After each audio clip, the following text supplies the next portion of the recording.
Chers adeptes du jeu des rois et de la dame, bon retour ou bienvenue sur Seventh Rank, la chaîne à l'audimat qui porte bien son nom.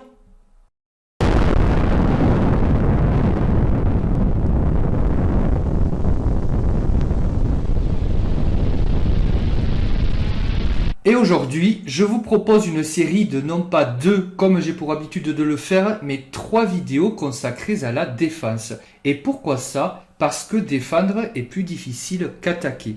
Quand nous attaquons, nous pensons positif, nous avons des idées, nous imaginons un spectaculaire sacrifice de la dame qui viendrait brillamment conclure la partie et satisfaire notre ego, etc., etc. Bien loin donc de la défense qui est pénible, qui nous force à subir la loi de la volonté adverse un temps indéfini et qui souvent nous condamne à une partie de longue durée susceptible de se terminer en finale. Quand nous pensons attaque, des schémas d'attaque peuvent nous venir immédiatement à l'esprit, comme les rocs opposés ou le sacrifice du fou sur H7 ou H2, ce qu'on appelle le cadeau grec. Mais en défense, connaissez-vous beaucoup de schémas défensifs, à ce point connus qu'ils ont donné des plans susceptibles d'être appliqués spécifiquement selon telle ou telle circonstance? Pour ma part, ça ne me saute pas aux yeux. C'est pourquoi, conscient que la plupart des joueurs, moi le premier, ne présentent pas la défense comme le point fort de leur jeu, j'ai souhaité explorer ce petit aspect méconnu de notre discipline. Comme le disait très justement le grand maître international Mathieu Cornette, on a commencé à défendre après savoir attaquer. Toute bonne défense contient au fond d'elle-même les germes d'une contre-attaque, c'est évident. Aujourd'hui, nous allons étudier l'une des parties d'un des personnages les plus célèbres de la Galaxie 64, j'ai nommé Feu Victor Korchnoi, dit Victor le Terrible, défenseur de renom et auteur d'innombrables contre-attaques mortelles. L'acrimonieux Victor Korchnoi donc est né en mars 1931 à Leningrad, c'est-à-dire Saint-Pétersbourg, et est mort en juin 2016 à 85 ans en Suisse. Donc Korchnoi, pour vous le présenter avec le moins de mots possible, c'est probablement le plus fort joueur de tous les temps à n'avoir jamais été champion du monde. Mais son palmarès est impressionnant. À titre d'exemple, je dis bien à titre d'exemple, il fut, paix à son âme, quadruple champion du RSS, quintuple champion de Suisse, champion des Pays-Bas, quadruple vainqueur du fort tournoi de Vaikanze, quadruple finaliste du cycle des candidats, double vainqueur du fort tournoi de Hastings, etc., etc., et encore, je ne vous ai donné que quelques exemples. Sa vie est digne d'une bonne série Netflix. Grand maître international soviétique, il se fâcha avec le pouvoir en place et finit par s'exiler et obtenir l'asile politique en Suisse, cependant que les autorités soviétiques retinrent sa femme et son fils Igor en otage. Ayant enfin connu la faim et le froid du siège de Leningrad par l'armée nazie, Korchnoi garda une ténacité de vaincre impressionnante au cours de sa très longue carrière. Il affronta tous les champions du monde, de Botvinnik à Carlsen. Souvent présenté comme bougon, râleur, imbuvable, il sut tourner sa colère et sa rage de vaincre contre ses pairs, sans réussir toutefois à triompher de Karpov lors de leurs 2 rencontres cruciales de 1978 et 1981. Mais le lutteur Korchnoi savait punir un jeu trop aventureux, réfuter une attaque mal ficelée à la moindre occasion. C'est ce qui arriva au malheureux grand maître international Robert Hübner dans la miniature qui suit, et je vous souhaite à toutes et à tous un excellent visionnage. Nous nous trouvons à la 5e ronde du tournoi Pan-Pacifique International de San Francisco, le 25 février 1995. Robert Hübner a les blancs et il choisit de débuter par le premier coup, E4. Korchnoi répond E6 et après D4, D5, nous avons une défense française sous les yeux. Alors pour celles et ceux qui ne le sauraient pas, Korchnoi fut considéré pendant des années et des années comme le spécialiste mondial de cette ouverture. En effet, il se plaisait à jouer la défense française régulièrement.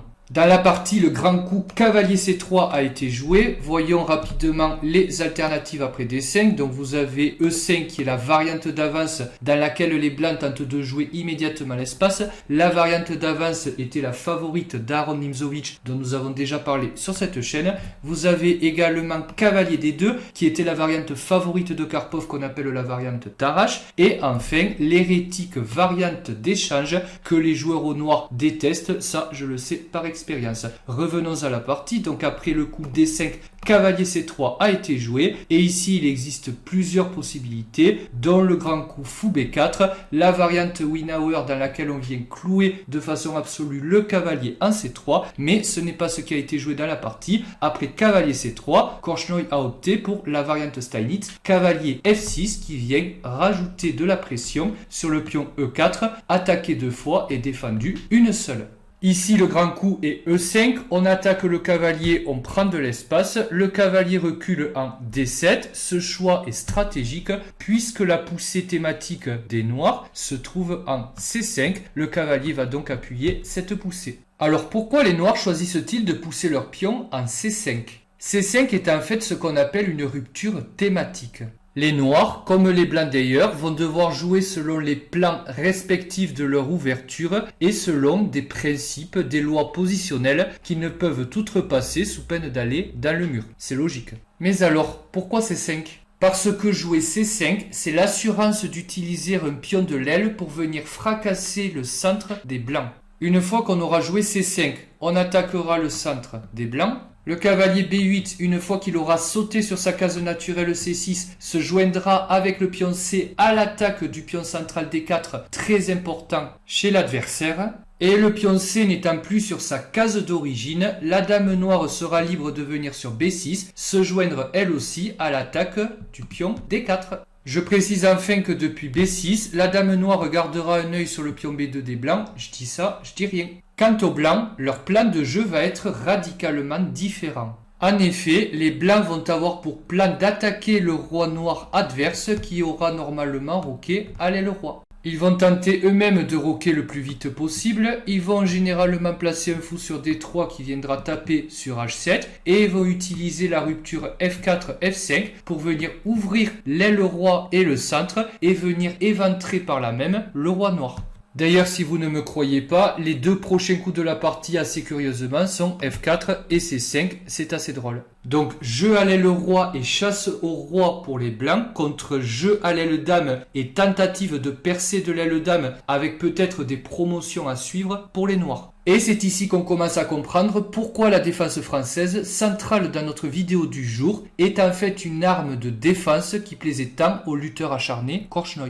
On vient de le dire, les blancs vont attaquer le roi adverse. Il en ressort que leur attaque va généralement être très rapide parce que si on attaque le roi et qu'on le coince, on mate, on a gagné. Les noirs pour leur part vont attaquer à l'aile dame et tenter de percer cette aile, mais s'ils font des promotions, ils peuvent faire 1, 2, 3, 4 dames, le nombre qu'ils veulent. Ce n'est pas pour ça qu'ils auront gagné. Encore faudra-t-il, à la fin des fins, qu'ils matent. Il en ressort donc que l'attaque des blancs sera plus rapide et que les noirs seront contraints, au moins au début, de passer en mode défense pour freiner les ardeurs des blancs avant de songer eux-mêmes à attaquer et à percer. Dernier conseil enfin et après on avance, comment savoir de quel côté de l'échiquier on doit attaquer? Comment je l'ai compris que Korchnoi devait attaquer à l'aile dame et Hübner à l'aile roi? Regardez, vous avez ici ce qu'on appelle une chaîne de pions centraux et on va chercher à voir de quel côté de l'échiquier pointe cette chaîne de pions centraux. Dans le cas des blancs, cette chaîne pointe vers l'aile roi, c'est donc vers l'aile roi que les blancs vont devoir attaquer, et dans le cas des noirs, on a le pion E6 et le pion D5 qui forment la chaîne de pions centraux et cette chaîne est orientée vers l'aile dame. Korchnoi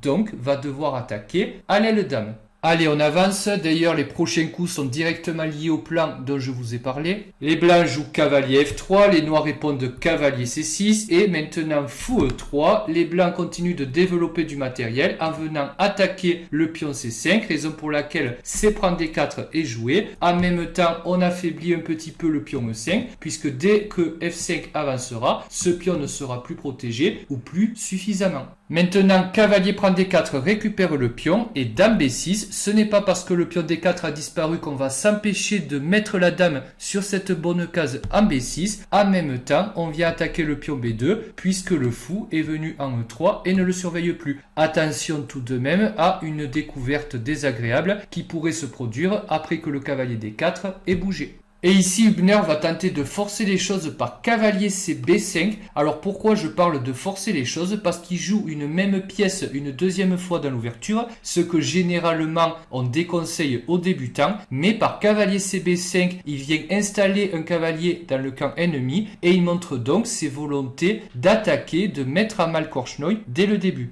Korchnoi ne se démonte pas, il joue A6, attaquant le cavalier qui s'il bouge laisse le pion B2 en prise. Je rappelle, la dame vise le pion depuis tout à l'heure. C'est la raison pour laquelle Hübner, fin tacticien à son niveau on s'en doute, va jouer le coup intermédiaire et la découverte à la fois. Cavalier F5, ma foi fort joli, le cavalier protège le fou qui attaque la dame et la dame semble devoir obligée de bouger, mais il n'en est rien. Korchnoi joue fou C5, développe une autre pièce et vient en même temps attaquer le fou tout en protégeant sa dame. Hübner ne perd pas de temps, il décide d'échanger les fous, cavalier prend C5 et maintenant c'était l'idée d'Hübner, cavalier BD6 échec et déjà Korchnoi semble en grande difficulté. Korchnoi est obligé de jouer roi F8, son roi est maintenant déroqué, on se demande comment cette tour sur H8 va jouer, et après le coup dame H5, qu'est-ce qu'on voit? Les blancs ont trois superbes pièces pointées vers le roi des noirs, les noirs on dirait qu'ils sont sans défense, sans ressources, ce cavalier est ce qu'on appelle une pieuvre, c'est-à-dire qu'on imagine qu'il jette ses tentacules dans le camp adverse de telle manière qu'il paralyse totalement à lui seul les noirs, et on sait que le duo dame plus cavalier est le meilleur pour attaquer un roi adverse. Que dire quand il y a une dame et deux cavaliers? Donc on a l'impression que Korchnoi après quelques coups est déjà perdant. Pour autant, c'est maintenant que les choses sérieuses vont commencer. Korchnoi commence par jouer cavalier D8, se prémunissant contre la menace de mat des blancs sur F7. Je précise qu'après le coup dame H5 des blancs, l'option G6 est une défense en fait illusoire, croyant faire la fourchette et se prémunissant contre le mat sur F7, mais il y aurait ici dame H6 échec, le roi est obligé de venir en G8, après quoi dame G7, échec et mat. On comprend pourquoi Korchnoi a la place à jouer cavalier D8, le seul coup. Et dans cette position, Hübner a asséné un coup de massue et on peut le croire définitivement gagnant après le 14e coup, cavalier prend G7. Le cavalier est en effet tabou et l'accepter par roi prend G7 serait perdant après dame G5 échec, roi F8, dame H6 échec, roi G8 et cavalier E8. Et comment empêche-t-on les blancs de faire échec et mat? Vous le voyez, ce n'est pas possible. Dame G7 est à suivre, les noirs ne peuvent tout simplement rien faire. L'autre tentative d'accepter le cavalier après cavalier prend G7, roi prend G7 ne mènerait pas au mat mais serait quand même perdante, puisqu'après dame G5 échec, roi F8, dame H6 échec, et cette fois pas roi G8 mais roi E7, il y aurait dame F6 échec, roi D7, et on va perdre la tour de façon forcée après dame prend H8. Résultat des courses, les blancs ont une qualité et un pion d'avance, le roi noir est déroqué et ce cavalier est monstrueux sur D6, il perturbe le développement naturel des noirs. Évidemment, les blancs sont gagnants, ça va sans dire. Pourtant, me croirez-vous si je vous disais qu'après cavalier prend G7, nous sommes au 14e coup des blancs, 4 coups après, au 18e, les blancs abandonnent. Extraordinaire. Et pourquoi? Parce que le sacrifice du cavalier sur G7 est en fait incorrect. Et un génie de la trempe de Korchnoi va nous démontrer pourquoi. Lui qui ne perd jamais de vue ses propres objectifs commence par jouer dame B4, échec. Hübner se défend en jouant C3 et maintenant dame prend B2, attaque la tour. La tour est attaquée, pas le choix, elle doit venir en D1. Maintenant, dame prend C3 échec. Et je note que Korchnoi a récupéré 2 pions dans la bagarre. De plus, sa dame est active, elle attaque le roi blanc, ce qui n'est pas plus mal. Et maintenant, tour D2 est joué par ce pauvre Hübner qui ne va pas tarder à abandonner. Et on pourrait se demander, mais pourquoi à la place n'a-t-il pas joué le coup roi F2, somme toute, plus logique. On évite à la tour de se faire attaquer, donc clouer. Mais sur roi F2, on comprend alors la réfutation au coup cavalier prend G7 de tout à l'heure, puisqu'il y aurait dame C2 échec, fou E2, roi prend G7, on accepte le cavalier et maintenant on a gagné une pièce. Et sur dame G5 échec, cette fois il y aurait le coup dame G6 qui vient interposer et regardez, il n'y a plus rien, malgré la pieuvre en D6 et la dame en G5 et même le fou en E2, il n'y a aucun moyen pour les blancs de progresser. Les noirs ont gagné une pièce et ça, pour quelqu'un comme Korchnoi, je l'ai déjà dit, c'est gagné finger in the nose. Après tour D2, Korchnoi a joué un dernier coup brillant et précis, il a joué H6. On pourrait s'attendre à ce que maintenant qu'il a saisi l'initiative, il ne veuille plus la lâcher en attaquant. Que nenni, d'abord on se prémunit contre les menaces adverses, et ici les menaces adverses, qui pourraient être sacrément dangereuses, c'est Dame H6 avec une découverte sur le roi noir et plus 6 affinités. Les blancs ont joué cavalier G8 tentant de protéger les cavaliers entre eux, mais après cavalier E4, c'est la débandade puisque le cavalier attaque la tour clouée. Si jamais on joue cavalier prend E4 comme dans la partie, il y a D prend E4, après quoi E3 menace, on va gagner la tour qui est clouée. Et du fait qu'elle est clouée, la tour ne peut pas prendre le cavalier D8, c'est ballot. C'est pourquoi, après cavalier E4, cavalier prend E4, D prend E4, les blancs ont abandonné au 18e coup à peine, c'est donc une miniature. Les noirs ont un pion de plus, les blancs vont forcément perdre du matériel, une pièce ou la tour, peu importe, contre quelqu'un de la trempe de Korchnoi, mais bon, je pense que vous avez compris la musique.